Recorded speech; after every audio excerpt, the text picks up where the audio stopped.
हम माँ बानी, धरती माँ। केहू सत्ता प्राप्त कर ले या सिंहासन पर बैठ जाए तो एकर ई अर्थ नहीं खे कि ऊ ओकर योग्य भी बा। सत्ता तो छल से भी प्राप्त कर जा सकेला। सिंहासन पर तो बल के प्रयोग करके भी बैठल जा सकेला। योग्यता के ज्ञान तो ओ समय होखेला जब सत्ता पाके भी केहू जन कल्याण के ध्यान रखे, सिंहासन पर बैठ के भी न्याय करे। एमे संदेह नहीं खे कि देवराज इंद्र महारानी गयाधु के अपहरण करे के प्रयास करके एगो अनुचित और अनैतिक कार्य कैले रहले, परंतु स्वयं हिरण्यकश्यपु भी आपन मन में एगो ऐसन इच्छा पालत रहल जौन कौनो भी तरह उचित ना रहल। वो स्वयं के ईश्वर कहलावे के चाहत रहल।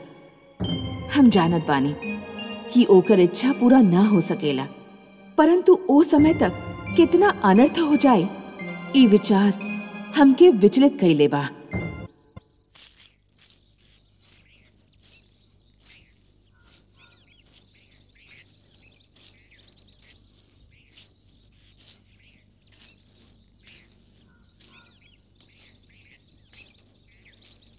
असुरराज, रहुआ क्षण भर यहाँ प्रतीक्षा करी। हम महारानी गयाधु के राव रावे के सूचना दे दी।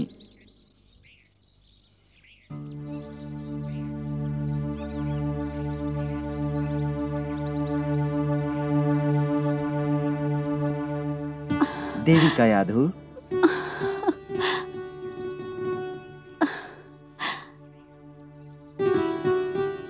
रवा आ गई नी देवर्षि। हम अकेले कब से घबरात रहनी। देवी गयाधु, अब ना तो रहुआ अकेले रहब और ना ही रहुआ के घबराहट होकी, काहे कि हम अपना संगे राउर अकेलापन और घबराहट दूर करे के सामग्री ले आइल बानी। ओ का? हम राउर पति असुरराज हिरण्यकश्यपु के अपना संगे ले आइल बानी। असुरराज,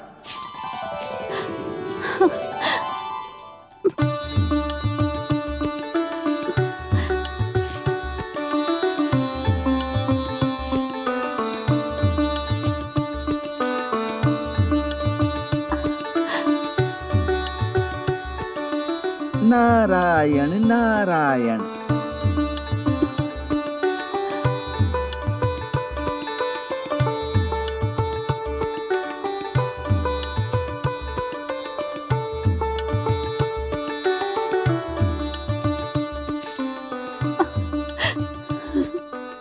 महारानी कैसन बानी? देवर्षि की कृपा से हम बिल्कुल ठीक बानी महाराज।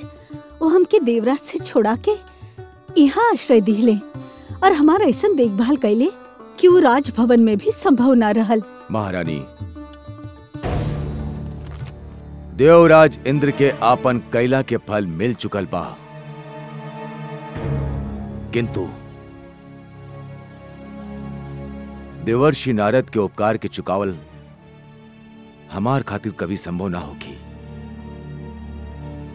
रउआ के और हमार होके वाला संतान के बचा के हमके जीवन भर आपन आभारी बना ले बाड़े, किंतु अब रउआ के चिंता ना करे के चाहिए। चली राजभवन चलल जाए। हमने के संतान उन्हें जन्म ली महारानी। ना महाराज, काहे? एक कुटिया में हमके वो आनंद और स्नेह मिलल बा जौन हमके राजभवन में भी ना मिल सकेला। यहाँ हम एगो ऐसन सुरक्षा के अनुभव कैले बानी जौन हम अपना जीवन में कभी नहीं खिपौले। हे महाराज, हमार यही इच्छा बा कि हमार संतान के जन्म यही होखे।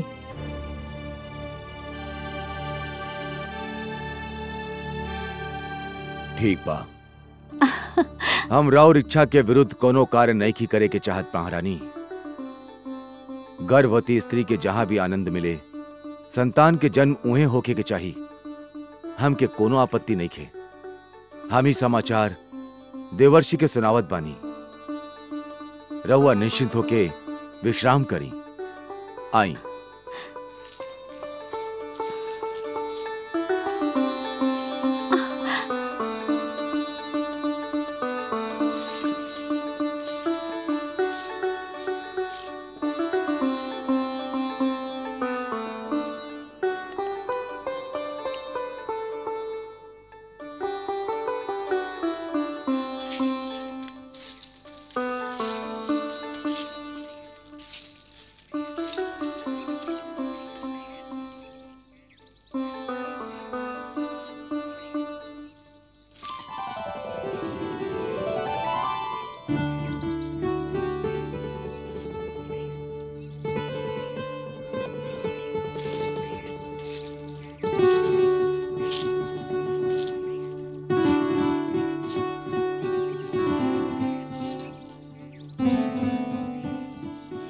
हमके विष्णु और उनकर भक्त लोग से अपार घृणा बा।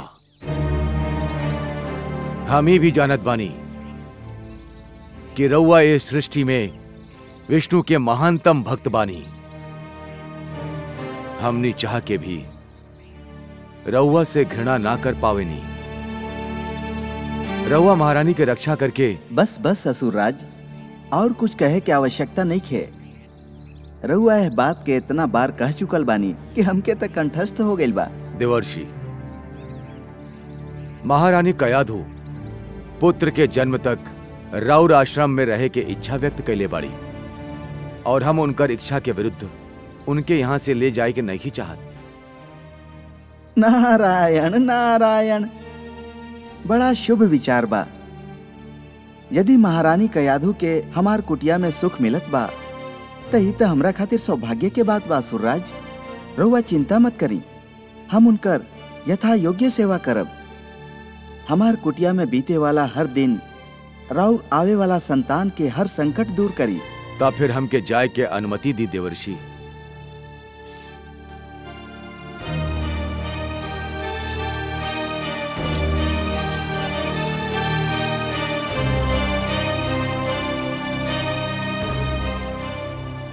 हे नारायण, राउर भी लीला अनुपम बा।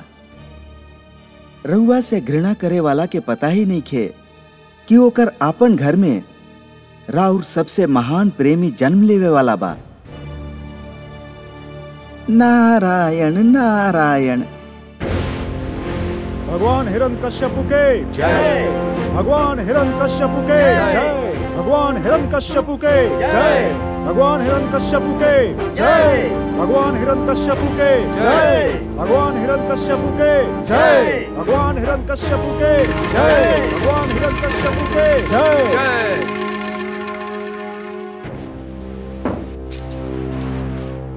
बधाई हो के भगवान हिरण्यकश्यप, इंद्रासन पर बैठे खातिर बहुत बहुत बधाई हो के।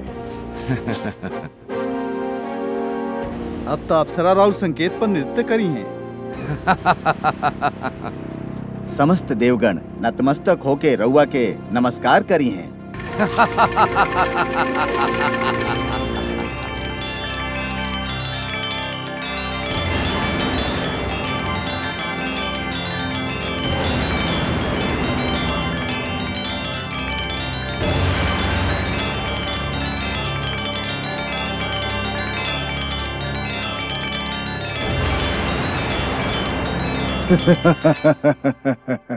हाँ, हम स्वरभानु बानी।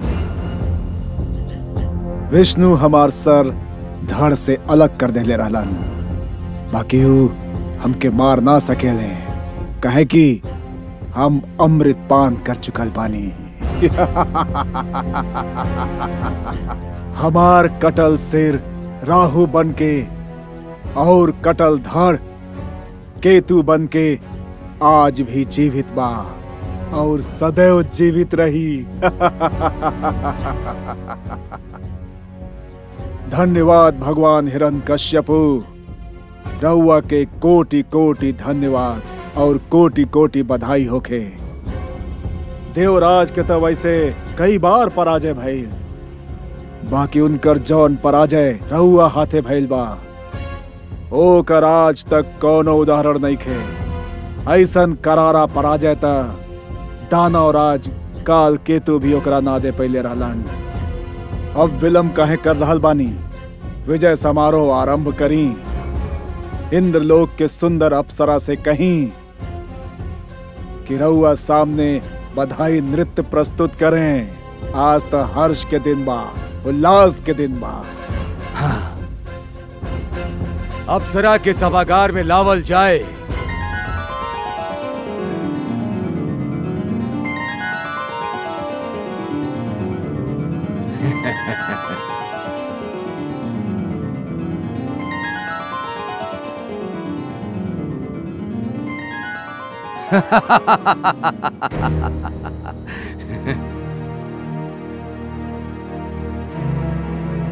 देवलोक के अप्सरा, तू लोग आज तक देवराज इंद्र खातिर नृत्य करत रहलू, किंतु आज से तू लोग भगवान हिरण्यकश्यपु खातिर नृत्य करबू, काहे कि अब इस सिंहासन हमार हो चुकल बा और हमारे ही रही। नृत्य प्रस्तुत करा, एगो ऐसन सुंदर नृत्य जेके देख के हम अपन कठोर तपस्या के सारा थकान भूल जाई। नाचा नाचा।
हे लक्ष्मी नारायण, हम कयाधु के अपन पुत्री मान के यथाशक्ति होकर सेवा कैले बानी, किंतु अबू जवन अवस्था में बिया ओ अवस्था में कोनो पुरुष चाहे वो ओकर पिता ही काहे ना होखे ओकरा लगे ना रह सकेला।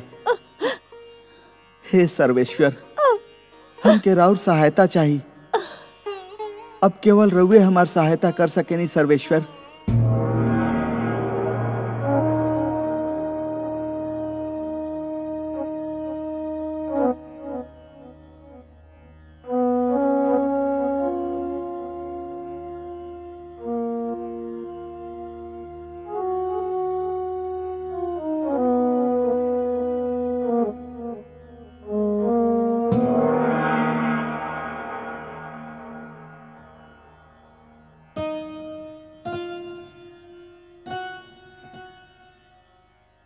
हे योग माता, रउआ देवर्षि के आश्रम में जाई।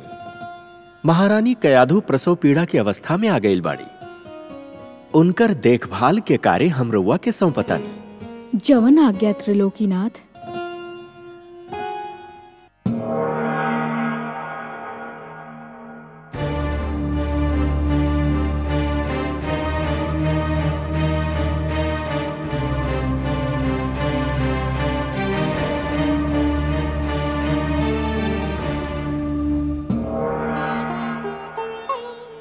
प्रणाम देवऋषि। धन्यवाद देवी की रउआ आ गईनी। हमार तो हाथ पांव फूल गिल रहल।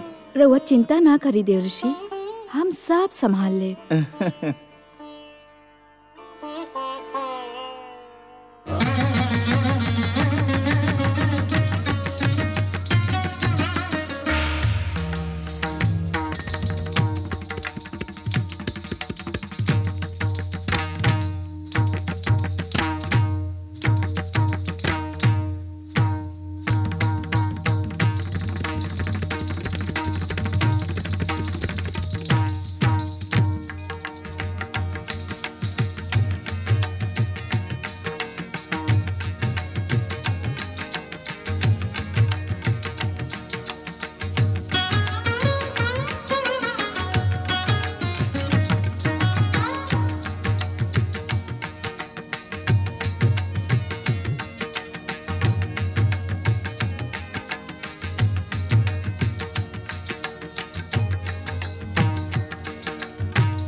प्रणाम भगवान। भगवान हिरण्यकश्यपु के जय होके। तो के हमार आनंद में विघ्न डाले के साहस कैसे भाई? के बाई मानव और के बाई स्त्री? भगवान ये अपराधी बने। ताए दुष्ट लोग के अपराध सुनावल जाए। भगवान हमनी के चारों ओर राउरी आदेश पहुंचा देले रहनी कि अब केहू विष्णु के नाम ना ली। तक्का ये लोग विष्णु के नाम लिए ले। ना भगवान, ये लोग तो उससे भी बड़ पाप कैले बने। ये दोनों तो अपन नवजात पुत्र के नाम ही विष्णु रख देले बने। अपराध, जघन्य अपराध। कड़ा दंड मिली इनके ए अपराध के। कड़ा दंड। सोचत का बानी भगवान, 2 टुकड़ा कर दिए शिशु के। जन्म ले थी विष्णु के नाम पावे के। ऐसे कड़ा दंड और का हो सकेला? विष्णु पुत्र समाप्ति के ऐसे बढ़ के शुभ आरंभ और का हो सकेला?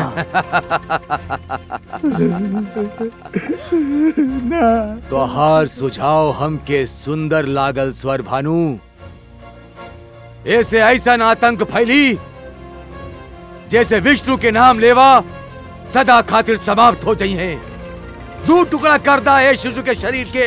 2 टुकड़ा कर दा।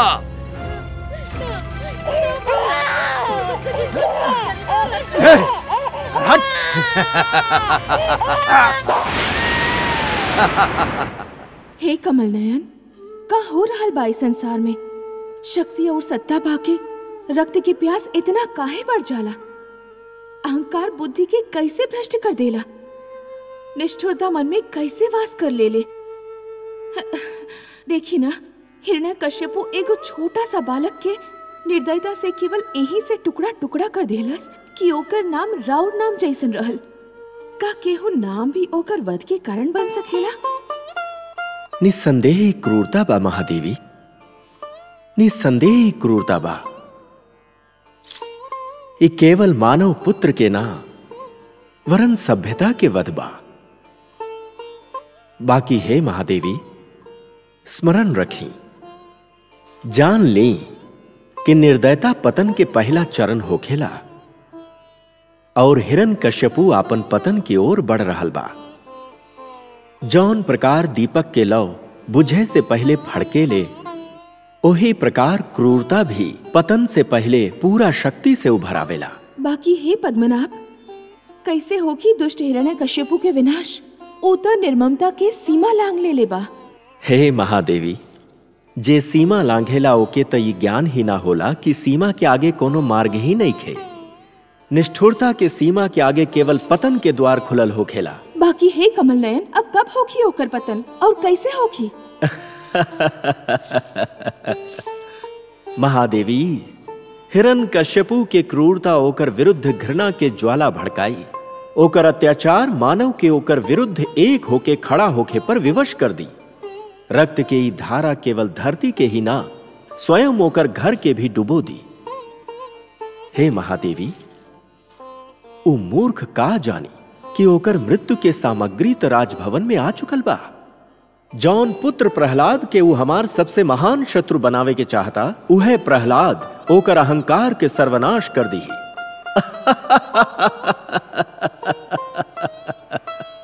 जौन प्रकार समुद्र के ज्ञान ना होखेला महादेवी कि ओकर गहराई में ज्वार पल रहल बा, उही प्रकार हिरण्यकश्यपु के भी ज्ञान नहीं खे कि ओकर ईश्वरत्व के ललकारे वाला स्वयं ओकर राजभवन में जन्म ले चुकल बा। महादेवी, ई कथा बहुत रोचक बा। महादेवी, ई कथा बहुत रोचक बा और एकर हर मोड़ अधिक रुचकर होखी। बाकी रउआ चिंता मत करी देवी, जब अत्याचार आपन सीमा से आगे बढ़ जाला त निस्संदेह ओकर अंत भी हो जाला। बधाई होखे महाराज। देव ऋषि नारद समाचार भेजले बाणे कि महारानी कयाधु एगो अत्यंत सुंदर पुत्र के जन्म देले बाड़ी। बधाई होके भगवान हिरण्यकश्यपु, बधाई होके। शुभ समाचार भाई, शुभ समाचार। ये तो बहुत शुभ शगुन बा भगवान। अभी अभी विष्णु नाम के बालक के वध भइल और अभी अभी सूचना मिलल बा कि राउर पुत्र जन्म ले बा। तो सत्य कहत बाड़ा स्वर भानु। शुभ शगुन भाई, शुभ शगुन। एकर अर्थ ए भइल कि हमार पुत्र विष्णु के हमसे भी बड़ा शत्रु सिद्ध होके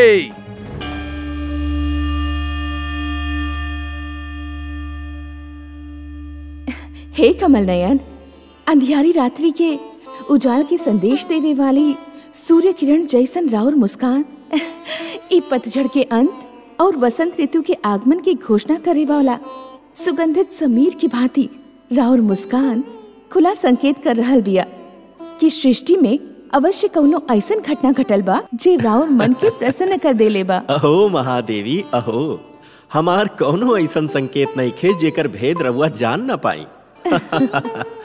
हाँ देवी, एगो बहुत सुंदर, एगो बहुत अनुपम घटना घटल बा। ऊ बालक जेकर रक्षा खातिर रउआ चिंतित रहनी, ऊ बालक जौन एगो नया इतिहास रचे वाला बा, जन्म ले चुकल बा। कयाधु माँ बन चुकल बाड़ी। हम अत्यंत प्रसन्न बानी। हमार कामना बा कि कयाधु के ई पुत्र अत्यंत भाग्यशाली होखे। ऊ भाग्यशाली होखी महादेवी, अत्यंत भाग्यशाली होखी। जौन प्रकार ध्रुव आपन दृढ़ निश्चय के इतिहास रच गई, वही प्रकार ई बालक भी आपन दृढ़ विश्वास के इतिहास रची। जेके जन्म लेत ही देवर्षि नारद जैसन महान मार्गदर्शक के गोद मिल जाए, उ तो आपन नेत्र खोलते आपन मार्ग भी देख लेहलस और आपन लक्ष्य भी। हे त्रिलोकीनाथ, हमके ए बालक के जन्म के हर्ष बा, बाकी तनी घबराहट भी हो रहल बा। घबराहट? घबराहट के का कारण बा महादेवी? ओकर जन्म एगो ऐसन राक्षसी प्रवृत्ति के असुर के घर में भइल बा, जे वास्तविकता जान लेवे के उपरांत ए नन्हा बालक के बैरी बन जाई। ऐसन शक्तिशाली और अभिमानी के ई बालक सामना कैसे कर पाई? यह तो ओकर दृढ़ विश्वास के परीक्षा होगी महादेवी। महादेवी, केवट के साहस शांत बहे वाली नदी में नौका खेवे से सिद्ध ना हो खेला। उ तो तब सिद्ध हो खेला जब केवट बिफरल नदी के मझधार से नौका के सुरक्षित निकाल के ले जाला। एगो दिया के क्षमता शांत वातावरण में जलत रहे से सिद्ध ना हो खेला। उ तो तब सिद्ध हो खेला जब दिया अपन लौ के आंधी में भी बुझे ना देवेला।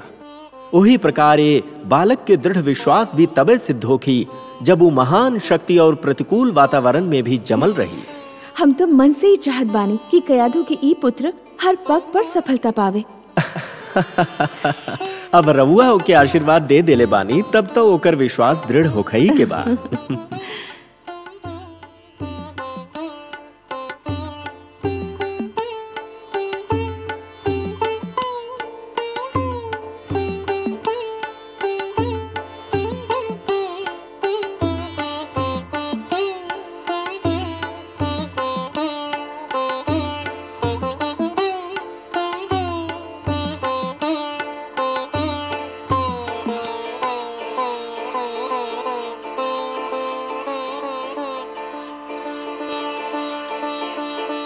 आयुष्मान भव पुत्र। अपन माता के गर्भ में हमरा से जौन कुछ भी सुनले रहला, सिखले रहला, उस स्मरण बा के भुला गईला। ओम नमो भगवते वासुदेवाय। ओम नमो भगवते वासुदेवाय। बस बस पुत्र, हम संतुष्ट हो गए नी। तू तो हमार पूरा पाठ कंठस्थ कर ले बाड़ा। ध्यान रखिया पुत्र, हम तो के ईश्वर पर आस्था और विश्वास के मार्ग देखौले बानी। ये विश्वास सृष्टि के महानतम शक्ति बा। जे ईश्वर पर अडिग विश्वास रखेला, उ पर्वत से टकराए तब पर्वत झुक जाए, समुद्र से मिले तो समुद्र शांत हो जाए। सूर्य, चंद्रमा, नक्षत्र मंडल जेकरा ओरी भी दृष्टि डाले, उहे ओकर दास हो जाए। सृष्टि के पूरा भेद ही ओकर मुट्ठी में आ जाए। कठिन के सरल और असंभव के संभव बनावल ओकर बायां हाथ के खेल होखी। पुत्र, एह मार्ग से कदापि मत हटिहा।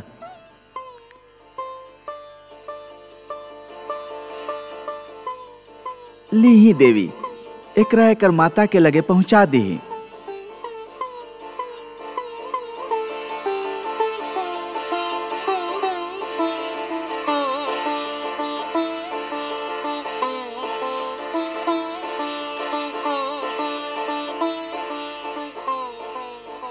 नारायण नारायण।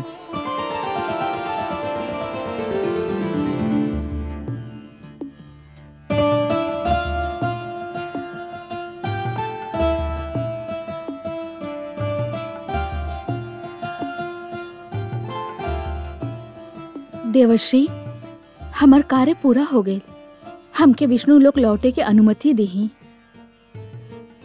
हम राउर बहुत आभारी बानी देवी कि रउआ आ गई नी। रउआ ऐसन समय पर हमार सहायता कैनी जब हमार बुद्धि भी काम ना करत रहल। रउआ के कोटि कोटि धन्यवाद।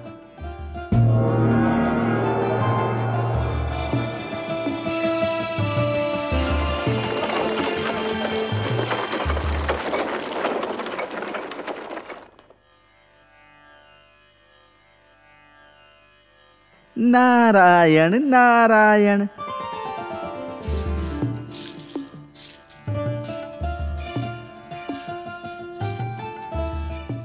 प्रणाम देवर्षि। जब से हम सुनले बानी कि हमार पुत्र के जन्म भइल बा, हम ओके देखे खातिर व्याकुल बानी। कैसन बा हमार पुत्र? स्वयं चल के देख ली। आई चली देवर्षि।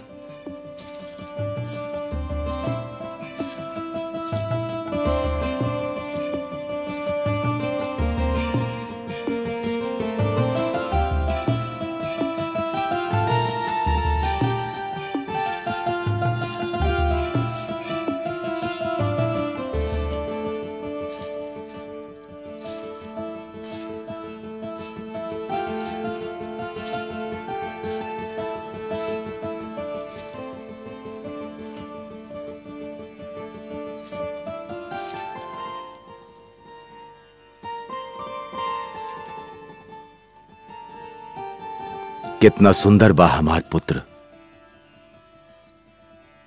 कितना प्रतिभावान लागत बा। देवर्षि, एकर माथे से ता तेज की किरण फूट रहल बा। कितना मीठा एकर मुस्कान। एकर आंख सूर्य और चंद्रमा के भांति चमक रहल बा।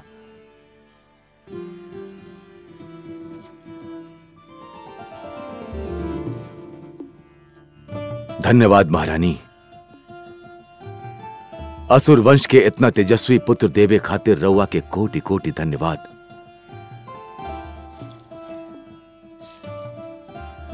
देवर्षि,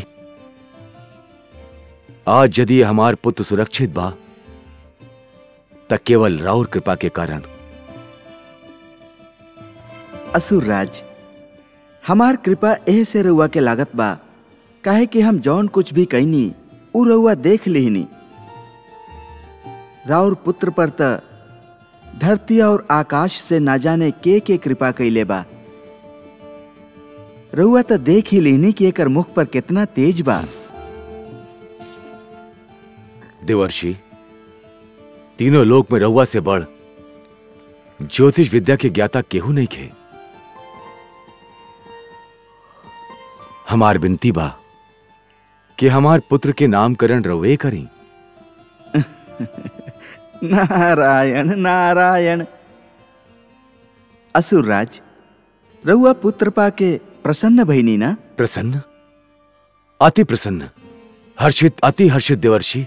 तजे अत्यंत प्रसन्नता देवेला, असीम हर्ष प्रदान करेला, ओके प्रहलाद कहल जाला। असुरराज, हम राउर पुत्र के नाम प्रहलाद रखत बानी, काहे कि ई राउर जीवन में प्रसन्नता और आह्लाद लेके आइल बा। प्रहलाद।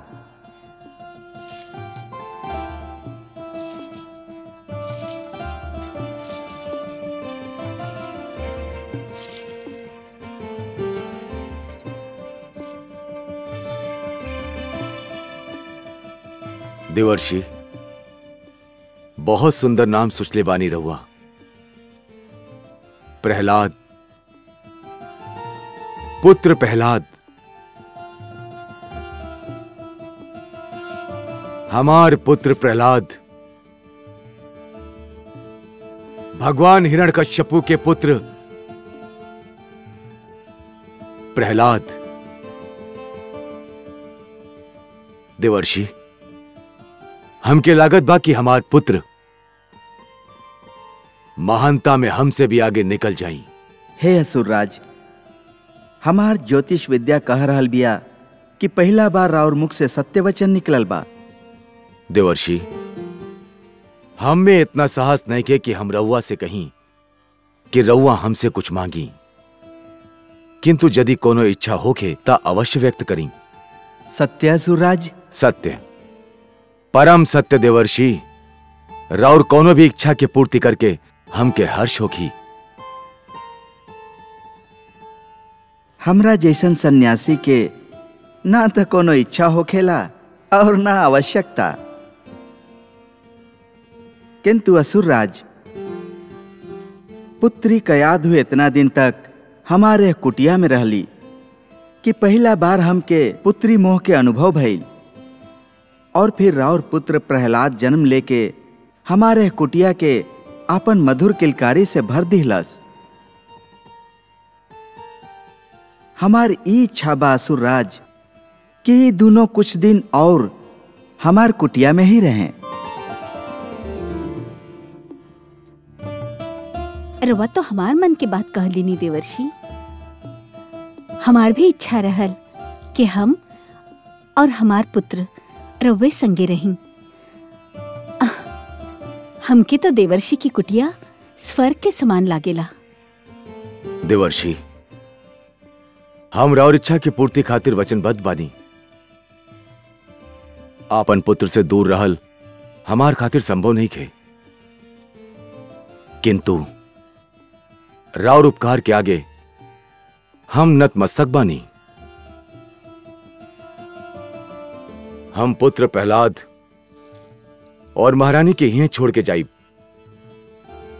बाकी रउआ के हमके एगो वचन देवे के होखी। कहीं असुरराज, का चाहत बानी रउआ? देवर्षि, हमके विष्णु से घृणा बा, अपार घृणा, और रउआ विष्णु भक्ति खातिर विख्यात बानी।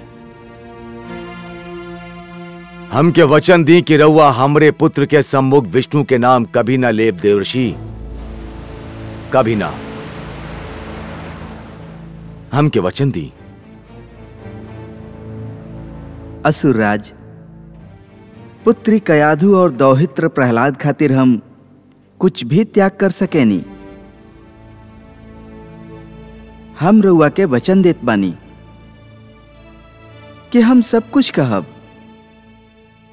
किंतु राउर पुत्र के सम्मुख विष्णु शब्द के उच्चारण ना करब। सुंदर, अति सुंदर देवर्षि।